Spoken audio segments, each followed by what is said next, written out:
సహజంగా ఒక సిఐ పోలీసులో కొట్టి స్టేషన్లో చంపేయడం సహజమైనటువంటి విషయం. అంటే even though if it is an abnormal, సమాజం చూసేటువంటి అంశం. ఎవరు చంపేశారు, పోలీసుల దెబ్బలకి చచ్చిపోయాడు.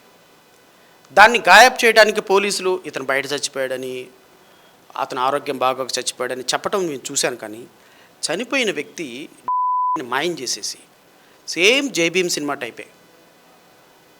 జై భీమ్ సినిమా ఎలా అయితే జరిగిందో తీసుకొని ఎక్కడో వేరే రాష్ట్రంలో పడేసి ఆ హెబియస్ కార్పస్ పిటిషన్లో జై భీమ్ సినిమాలో ఎలాగైతే జరిగిందో అలా ఆ సినిమాకి మించినటువంటి స్టోరీ ఇది.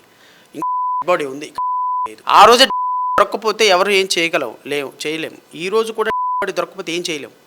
ఈవెన్ దొరకలేదు కాబట్టి ఈరోజు పోలీసుల యొక్క భయం, ధైర్యం లేదు, క్రిమేట్ చేసేసాం.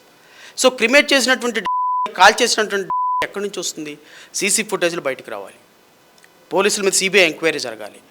ఖచ్చితంగా ఉన్నత స్థాయి దేశంలో ఉన్నటువంటి సుప్రీంకోర్టు జడ్జి యొక్క సిట్టింగ్ జడ్జి తోటి ఇది విచారణ జరిగితేనే దీనికి. ఎందుకు అంటే దీని వెనక సిపి ఉన్నాడు, దీని వెనక ఒక హోమ్ మినిస్టర్ ఉంది, దీని వెనక ఒక డిప్యూటీ చీఫ్ మినిస్టర్ ఉన్నాడు. ఒక ప్రభుత్వమే పోలీసుల కాపలా కాస్తుంది. ఈరోజు లా అండ్ ఆర్డర్ని మెయింటైన్ చేసే తెనాల్లో అరికాళ్ళ మీద కొట్టినటువంటి సిఐకి ఏం కితాబు ఇచ్చారు ఈ ప్రభుత్వం? వాళ్ళు తప్పు చేశారు, గంజాయి కేసులో ఉన్నారు, కొట్టారు, తప్పే ఉంది.